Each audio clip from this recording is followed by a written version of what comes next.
Alright everybody, hello. It is Wednesday, January the 22nd, 2020 for me, but it's 11 p.m. I'm about to go to bed, but I figured I'd give you a smoke break, so I hope you're having a good Thursday, January the 23rd, 2020, as this week comes halting to an end here. I don't think that made sense. Halting to an end.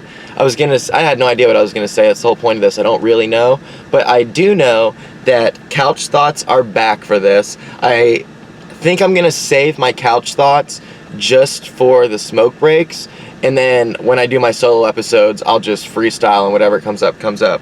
But it is cold out, which is why I'm in my car. I'm not gonna go on my back porch. Sure, I have the windows down, but I have the air on, some heat. It just feels way better out there on my back porch. I'm like exposed by all this wind, and it's actually like drizzling. It's very it's not looking like tomorrow or today for y'all is gonna be a good weather day. I believe it'll be about a 2 on the Gone gauge if you are a Jacksonville native and have conservative parents who listen to 104.5 WOKV. You know what the Gone gauge is. And who knows? Maybe John Gone the weatherman is also a TV weatherman beyond just the radio weatherman. I'm not too sure. Not too many people know too much about weathermen, although we played a weatherman's son in basketball, and not we, like I was just in the crowd. I was part of the 6-man. I had a lot of school spirit. I was screaming and doing all these organized chants and team spirit and go Mandarin Mustangs, go, that orange and green, baby. But we played a pretty famous weatherman. He's also married to one of the anchors on the show. And they're definitely Jacksonville famous. And the sun was playing and he was in the stands, and we were doing dumb chants like, "What's the weather?" We thought that was clever, but then again, we were, I think we were seniors in high school, not the best judges of what is clever and what isn't. But I had a nice day today at work. I've been working way out in Amelia Island. Why can't I say it the past 2 days? Amelia Island. I've been working out there, and it's an hour drive there, an hour drive back, but it's a beautiful drive. And I had a panic attack yesterday because I talked myself into it because I was afraid to go over the Dames Point Bridge, which is this giant bridge that's like so big a cruise ship can go under it, and I just talked myself into being afraid of it, and sure enough, I had a panic attack. Had to pull over and get myself together. And today, I avoided it, took 95 all the way, and it wasn't much longer at all. It was fine. And then on the way home, I knew, because I was leaving like during traffic, like prime traffic time, and I knew that if I went 95 and had to drive through downtown, it was gonna be like an hour and 45-minute drive home. So I had to face my demons, and I drove over the scary Dames Point Bridge, but I used positive self-talk, and I was like, just talked myself through everything, and I was perfectly fine, and I actually got home like super fast. Like, I think I got home in 40 minutes, and that included a sunflower seed stop. I had to stop and get some sunflower seeds, which I was addicted to before cigarettes, but it really helps to quit smoking cigs. Like, I used to always smoke a cigarette when I would walk Daisy, and Daisy's actually in the car. Don't worry, all the windows are down. She's not getting cancer. I'm blowing it out the window. Everything's cool, okay? She's actually asleep in the passenger seat. I could have just not said that. And then PETA, they're gonna come get me now, but I love my dog so much, and I treat my dog way better than most people treat themselves and anything else in their lives, so how dare you. But what was I saying? Oh, sunflower seeds have helped me stop smoking cigarettes. It's like I'm an antsy person, and I'm like in my head so much that I constantly have to be doing something to like keep myself distracted. So when I walk Daisy, I'd always smoke a cig. And then I was like, okay, that's dumb. Like, I noticed that if there's 20 cigarettes in a pack, probably only 5 of them are like smoked to enjoy. All the other ones are just out of boredom, like, oh, I'm driving and I'm bored, or oh, I'm walking Daisy, let me smoke a cigarette. It's so dumb. Like, when I'm just chilling and I'm inside watching something or doing the podcast or whatever, I'm not, or editing it especially, or just like, if I'm occupied, I don't smoke cigarettes. Like, it doesn't even cross my mind. And then once there's like an excuse, I always talk myself into it, and it's so dumb. So I've been eating sunflower seeds, and it's really helped me like not smoke cigarettes. So I know that's something that most people who smoke cigarettes, it'd stop. They either suggest sunflower seeds or just gravitate to it naturally. I don't know. But for me, I'm one of the most prolific sunflower seed eaters in the history of man. I guarantee you I'm in the 1% of the one, and Bernie Sanders 1% of the 1% of the 1% of the 1% of those 1%ers is amount of sunflower seeds I've eaten in my lifetime. And I'm only 27, and the numbers are only going to go up. They've been going up and up and up since I was probably 6 years old eating sunflower seeds out there on the baseball field. But work today was cool. It was an easy day, honestly. Me and my dad got along good. We were just messing around. He's staying in Amelia Island because it's so far, so we went back to his place. It's literally in the same like gated place right down the street. We went to his place. He's on the keto diet, so I just ate raw chicken breast. Like, it was rotisserie or whatever. It was so good. And it was from Harris Teeter, and there used to be a Harris Teeter right down the street from where I grew up, but they closed, and Publix took over, and I love Publix. I'll never say anything bad about Publix, but I forgot how awesome Harris Teeter is, honestly. Like, their rotisserie chicken that I ate today, all I ate was just chicken. Like, it comes in that little rotisserie box thing.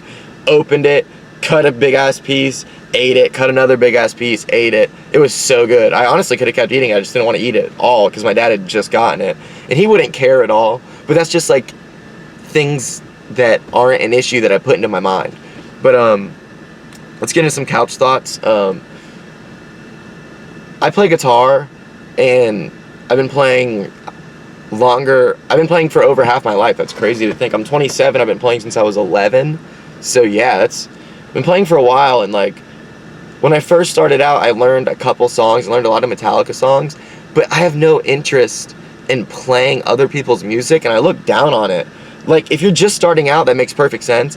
But for people who consider themselves good guitar players and all they do is play other songs, like songs they like, I don't understand that at all. Like, that's like being a really good singer and only doing karaoke. Like, I'm only going to sing the songs I know. I'm never going to try to write a song. I'm never going to explore what I can do on my own. I'm just going to sing Journey. Or I just don't get it. Like, what is, to me, like, even when I'm warming up, I'll begin to play another song that I know, and I can't do it. It's so boring. It's like, what's the point of this? Like, especially when you're not, I'll play my own devil's advocate. Like, okay, I'm not trying to do anything with it. I do it out of pure pleasure. So, like, to me, I look at it as, I want to just create and see what I can come up with. No one's ever going to hear it. It's just completely for me. Whatever happens, happens. Let's see what happens, you know? And I love what that leads to. Other people, I guess, now I'm playing my devil's advocate, they enjoy playing other people's music. It's like fun for them. They play the other people's music because it makes them feel like they're doing something, and they're doing it perfect, and they can get it down, and hopefully they riff off of that. But I see so many people putting covers on Instagram, and it's like, make something up. Just make something up. I don't understand. Like, I don't see any merit, anything good about being able to play other people's music. Like I said, it's like being an amazing singer who only does karaoke. Like, why don't you try to do something with this and create? And I don't know. I don't get it. And I'm like, I'm really against it. It's strange how much it bothers me. So I thought about, because I was listening to Rogan, and he's like, people just flick their cigs everywhere. It's nuts. And I stopped doing that, so I always keep all my cigarette butts now. I got a little thing in my car, and I throw it out. But another thing, like, people act like they're cooking. Like, anyone can cook. It's the most basic human skill. I can't believe we live in a society where it's like there's pride in I can cook something. Like, it's the most human instinct thing. Like, making food is not a skill to me. I don't understand why, like, Dave Grohl, I was listening to a podcast and like, can you believe Dave Grohl? He's like a great cook. He's a human being. Why wouldn't he be like people look like, if you can cook, now I understand there's chef level. I'm just talking about like making steaks and just like making, there's 100 meals that anyone would be able to make easily, even if you've never cooked before. And it's like you're like, you created some amazing piece of art or something. Like, big deal. Like, anyone can cook, anyone can bake. It's not difficult. There's literally instructions. You follow them. It works every time. Every time it works. I don't know why I'm so upset. So I'm looking for writers. If you're a good writer, there's always a story of like the person who is schizophrenic and they imagine having a girlfriend, and that's a cool idea. But what about a person who like they envision having like an entire group of friends? Like there's like all of the friends are their different personalities, and like not just one or two. I'm talking like a group of 5 or 6. And the entire time the story is being told as if they're all real and everything. And obviously the big reveal comes at the end. So if you're a writer, either DM me on Instagram. If you don't know what my Instagram if you don't know what my Instagram is, it is at CJ Couch Talk. It's actually a Dr. Thunder sit break, not a Zephyr Hills water break. I'm all watered out for the day. I just had my nightly cigarette. I'm drinking my daily soda. And I just ate, but I'm still kind of hungry. I'm going to probably make some New England clam chowder, which is pretty strange, but Progresso has a great New England clam chowder, let me tell you. And I'm going to make that because I'm a great cook. And I'm going to eat it and pass out because I have work again tomorrow. And what was I saying? Oh, so like, if you want to help me write this out, I don't know if we're going to make it a script, a book, both. I don't know. I just want to, or maybe like a podcast series. I don't know. DM me on Instagram at CJ Couch Talk, or you can email me. It is cjcouchtalk@gmail.com. How do you spell it? C as in Christ, J as in Jesus, C as in Christ, O as in ostrich, U as in uranium, C as in Christ, H as in horses, T as in tantalizing, A as in ass, L as in labia, K as in kaboom. That's how you spell CJ Couch Talk. The email is cjcouchtalk@gmail.com if you are interested in helping create this project. It's not like super original. It's kind of like Fight Club, I guess. I don't want to make it like Fight Club at all, obviously. Damn it, man! Every time you come up with an idea, it's like, not your idea, bro. It's already happened a million fucking times. So another couch thought I've been having: do skunks do they pray? Do they spray their stinky skunk spray right before they die? Because why does weed smell like a dead skunk? And like, it's just an animal. Doesn't a dead skunk smell like a dead possum, which smells like a dead bird, which smells like a dead person? I've smelled all these things. And to me, I don't understand I understand that smells like some skunk stuff, which to me, I've smelled skunk spray, I suppose. I've never thought weed has ever smelled like skunk spray. Like, where the fuck did that come from? I'm not going to look it up. I'm not that interested. But like, if you're like a animal dude, if you're I know what the word is.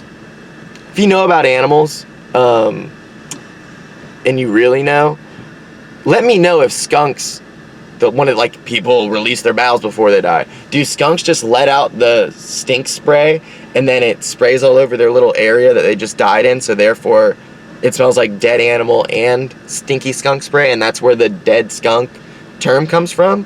Is that what's going on here? Because I don't get how a dead skunk would smell any different than any other living organism. I saw Captain Crunch has a social media, and obviously I eat Captain Crunch, so it fucking pops up on my Instagram. But like, why why does Captain Crunch have an Instagram? Like, why do we live in this world? Like, and how often does a company's Instagram do anything for them other than, in this stupid world we live in, legitimize them because, oh, you have to have an Instagram? Like, what business gets done on Instagram? I don't see it. And I'm not saying it isn't there, because clearly there's something to it when every business does it. But I don't see how Captain Crunch, who follows Captain Crunch's Instagram? Like, what? Is there a peanut butter Captain Crunch Instagram? Because I eat peanut butter Captain Crunch. Is there a Captain Crunch Berries Instagram? Like, are all the different captains have their own? Or is it just Captain Crunch, the main captain? Is it that Instagram? I don't understand social media. This wasn't supposed to be such like an intense negative podcast, but apparently it's the only way I know how to do this. Like, when I'm by myself, the only way I know how to maintain speech when I'm talking into a camera by myself is to get really aggressive and intense, which is fun. It feels good to get this all out. I never knew I cared so much about why people say weed smells like a dead skunk, or why cooking is so admired in society. It's kind of a shame. And I never knew that people playing covers on guitar as their main form of guitar playing really got to me. But I guess that's how you find out. You gotta let it out, you know? And this is me letting it out. So I said that about this wasn't supposed to be negative because this is coming to an end now. This is going to be a pretty negative thing to say. But the afterlife is always perceived as being this awesome place, other than, like, if you're a bad person, you go to hell. What if this is the awesome place and life after this isn't great? And that probably bothers people to think about. And to me, I don't believe it at all. It's just a thought I had. It's couch thoughts. But, like, it is weird how humans, if it was the other way around, like, we're already really afraid to die. Imagine how frantic and paranoid people would be living and how, like, nerfed up and safe society would be. People would be so afraid. Like, the seatbelt law would have always been in effect. I'm pretty sure cars didn't have seatbelts at a time. That never would have happened. Seatbelts would have we'd be beyond seatbelts. We'd be in this thing. You probably couldn't even start your car without being, like, NASCAR strapped in. And it's just, humans as all cultures could never, like, even consider the fact that maybe this is the awesome place. There's so much suffering that goes on here that people can't believe that this is it, and after this would be worse. Like, that's the ultimate punishment. Think about that. What if that was just the taught reality? Like, what if the people who created religion were really evil and wanted to fuck with people's mind, and that's what they said the afterlife was, and heaven was never even a thing? Like, it's a shame that people need the excuse that I'm a good person in order to get into heaven, to be a good, person. I must say, to be a good heaven. But to be a good person, you do it to get into heaven. That's a shame. Like, you should just be a good person, whether you go to heaven or not. Like, just be a good person. But I couldn't imagine a world where it was the other way around, where there was no concept of a better place after this. And I think the only way that could happen is if we lived in such a beautiful world. Like, if the world truly was a utopia and people were like, if you can't, like, it would still be the same thing though. Like, if you're shitty on Earth, you're gonna spend afterlife in the worst part. Like, it's worse after this, but if you're bad, it's gonna be even worse. But I don't know why I even considered that or thought about it, and I don't think it's important. Like, if what I just said bothered you, why does it bother you? Like, that says a lot about you, that what I just said, that I said I don't believe in, and it's just some dumb thought that I expounded upon, that bothers you? Get a grip in life. Last couch thought is, every successful person says they were always told they would amount to nothing and they're gonna be a loser and all this stuff, and, like, I'm so jealous that everyone's always believed in me. So that's it. Thank you very much. I just did 20 minutes. I only expected to do about 10. I'm going to let Daisy go pee-pees and poo-poo. Look. Where is it, Ninky? Look at this. Always keep a poop bag on you. Dinky says hi. Dinky. Okay, so that's it. Thank you so much. Hope you're having a great Thursday, or if you're watching this on Friday, whenever you're watching it, I hope it's going good. If it's the morning, good morning. If it's the afternoon, good afternoon. And if it is the evening like it is while I record this, good night. I love you so much, and I'll talk to you next time. Bye. I'm back.